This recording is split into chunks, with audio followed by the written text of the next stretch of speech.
जहाँ तक आपकी नज़र जा रही है वहाँ तक रोहित भाई के खेत लगे हुए हैं।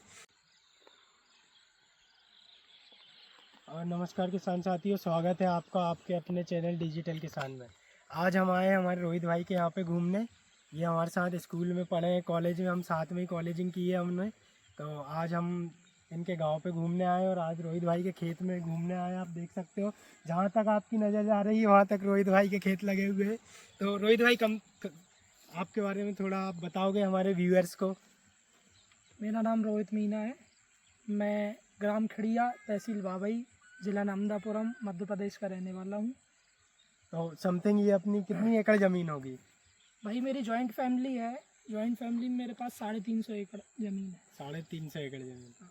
तो 350 एकड़ में सारी ज़मीन में आप खेती करते हो? हाँ भाई, सारी एकड़ में सारी तो अभी जैसे अपन देखना चाहें तो क्या क्या लगा हुआ है? भाई मेरे इधर अभी 10 एकड़ में तो मैंने चना लगाया है, बाकी 6 एकड़ में मेरे तोड़ थी, बाकी पूरे में गेहूँ।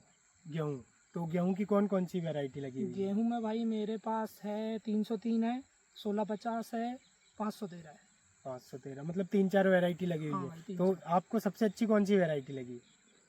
2 वैरायटी अच्छी है, 303 भी अच्छी है, 303 से और अच्छी 1650 है। और जिन व्यक्तियों के लिए कम दिन की फसल गेहूं का चाहिए उनके लिए 513 बहुत बेस्ट। 513 मतलब कम दिन जो लेट हो जाते हैं बोने हाँ, में। जो लेट हो जाते हैं बोने हाँ, में तो उनके लिए 513। 513। हाँ, बहुत बढ़िया।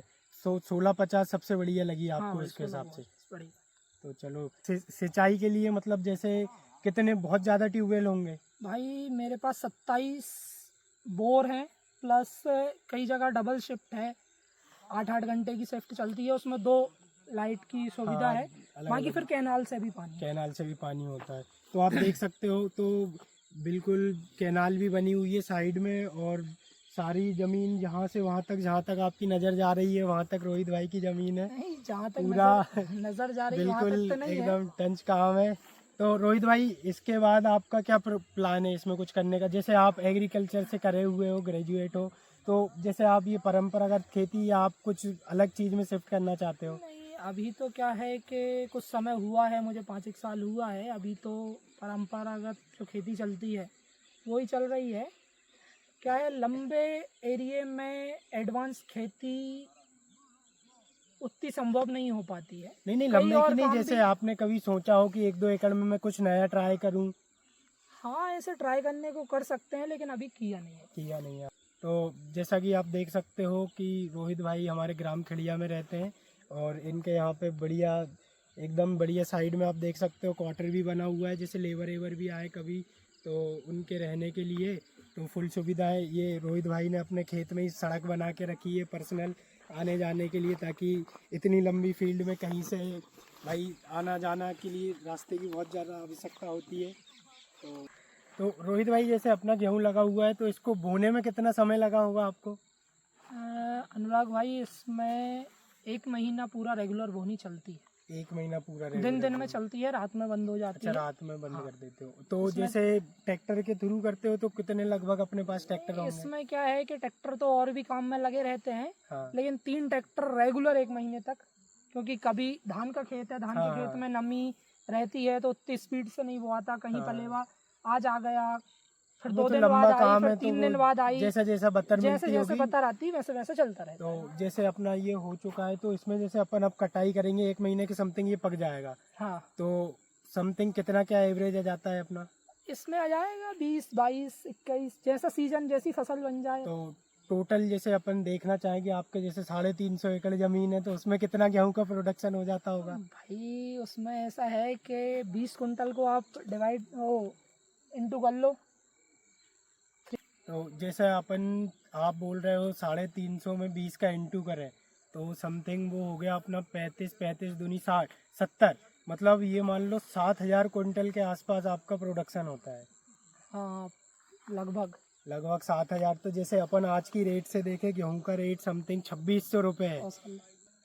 जैसा अपन कैलकुलेट करते हैं 7,000 इंटू आज का रेट है, जैसे अपन इस साल का गवर्नमेंट का रेट देखें 2,600 रुपये, तो ये हो गया अपना 1 2 3 4 5 6 7 8 डिजिट का अमाउंट हो गया आपका।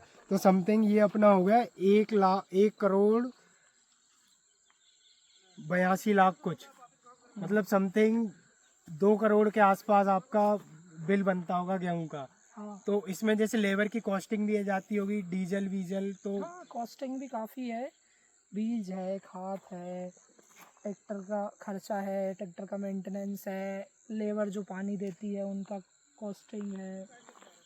लागत तो हर बिजनेस में आती है, नहीं ऐसा नहीं, नहीं है। बिजनेस तो में तो आती है, लेकिन फिर भी अपन एग्जैक्ट देखें, मतलब एक अप्रोक्स अपन मान सकते हैं, क्योंकि एग्जैक्ट तो अपन उसको काउंट नहीं कर सकते इतनी लंबी फील्ड में। तो समथिंग फिर भी कितना खर्चा जाता होगा आपका? समथिंग 40 लाख के 40 लाख राउंड के फिगर में, राउंड तो फिगर में देखें तो 40 लाख के। बीज, कटाई, डीजल, ट्रैक्टर, लेबर, पेस्टिसाइड, और फिर उसके बाद मंडी में ले जाना, सोसाइटी में हाँ ले जाने लगभग लाने में, 40 लाख के हाँ लगभग। 40 के आसपास। तो समथिंग ये मान लें अपन कि 1,42,00,000 का आपका एक फसल से प्रॉफिट होता है, हाँ कह सकते हो। कह सकते हैं, मतलब होता ही होगा इतना तो समथिंग। अब अपन थोड़ा बहुत ऊपर नीचे होता होगा, और क्या इससे ज्यादा। देखो भाई, किसान है अपन, तो सीए लेके तो बैठे नहीं जो हर चीज का हिसाब हो। लेकिन अपन लेकिन इतना हाँ, मान सकते हैं हाँ, कि हाँ, अप्रोक्स इतना हो जाता होगा हाँ, अपना। आप और कह सकते हैं। कह सकते हैं अपन इतना।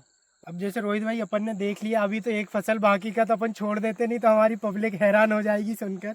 तो बाकी अपन जैसे दूसरे टॉपिक पे जाएं, जैसे लेबर, जैसे आपको बहुत ज़्यादा लेबर लगती है, तो जैसे आप उसका प्रबंधन कैसे करते हो? ऐसा है अनुराग भाई के गेहूं में तो मशीन का काम होता है। जो पानी देने वाले हैं वो सब अपने गांव के हैं। बाकी चना कटाई में अपन को लेबर लगती है, तो वो अभी इतने बड़े स्केल पे नहीं है। कई बार बड़े 50-50, 60-60 एकड़ में भी लगाया है, तो लोकल में अपने इधर है लेबर अवेलेबल हो जाते हैं। उनको लाना ले जाना अपना रहता है, और सुबह आते हैं 10 बजे, शाम को 5 बजे चले जाते हैं। और बाकी जब लंबा सीजन चलता है, जैसे धान लगाई का काम चलता है या धान कटाई का काम चलता है, तो अपने बैतूल के पास से लेबर आते हैं, एक जगह से एक जगह अपने कटनी के पास से लेबर आते हैं। अच्छा, वो परमानेंट आते हैं, तो अपने पास 10-12 साल से आप जैसे वहाँ से लेबर आपके पास आ रही है, तो जैसे उनसे आपका संपर्क कैसे हुआ? जाना पड़ता है उनके पास कि भैया, कई लोग परिचित रहते हैं उनके एरिया में, तो उनसे कांटेक्ट हुआ, फिर उनने उनसे कांटेक्ट किया है। फिर जब एक बार व्यक्ति आ जाता है तो हाँ, वो उसको एक बार पेमेंट ट्रस्ट हो जाता है उसको, तो फिर हो वो फोन पे आ जाता है, फिर अपन को। क्या हो रोहित भाई, जैसे अपन देखे कि आप खेती करते हो इतने बड़े स्केल पे, तो आपके जैसे कुछ और बिजनेस भी है कि इसी में? नहीं भाई, मेरा मुख्य काम तो खेती का है। डेयरी वेरी भी होगी अपने हाँ, यहाँ पे? मेरे नहीं, डेयरी है 30-35 जानवर की, मेरे पिताजी को शौक है। तो डेयरी तो ऐसा नहीं है कि दूध व्यापार के लिए नहीं, जो हो गया घर यूज़ कर लिया, और रिलेटिव्स में चले जाता है, घी है, ये है, वो है, बस। और जैसे अपन देखने चाहें कि आपको खेती के अलावा कुछ और चीज़ का शौक? भाई शौक क्या है कि पुश्तैनी चले आते हैं। मेरे पिताजी को घोड़े का शौक है, पिताजी को या दादाजी को बैलगाड़ी रेस का शौक था, तो वो विरासत में मिलता है। वो तो सही बात विरासत में मिलता है, तो आज मेरे घर पे घोड़े भी हैं, बैल भी हैं। एक बैल मेरा महाराष्ट्र में रेगुलर चल रहा है, 1st 2nd 3rd पोजीशन पे आता है, अच्छा। भैरव नाम है। हाँ। एक बैल मेरा बैतूल में चल रहा है, जो भी 1st 2nd 3rd पे आता रहता है। बाकी घोड़े हैं, ऐसे खेत वेत में आते हैं तो घूमने के लिए बैठ के आ गए, उनने कहा घर बंधा है तो घर शौक बंधा है, दिख रहा है, बस बंधा हुआ है, बस बन पाएगा। लेकिन गांव में शाम होते ही 10-12 दोस्त आ जाते हैं, बैठे हुए हैं, शांति है, खेत में आ गए, कोई टेंशन नहीं, फ्रेश हवा है, कोई मगजमारी नहीं है, बस खुला एंजॉय है, जो जहाँ है वैसे एंजॉय करो, और क्या। चलो बढ़िया है। तो रोहित भाई, आपसे मिलके बहुत अच्छा लगा, और फिर आते हैं आपके यहाँ पे। बिल्कुल भाई। और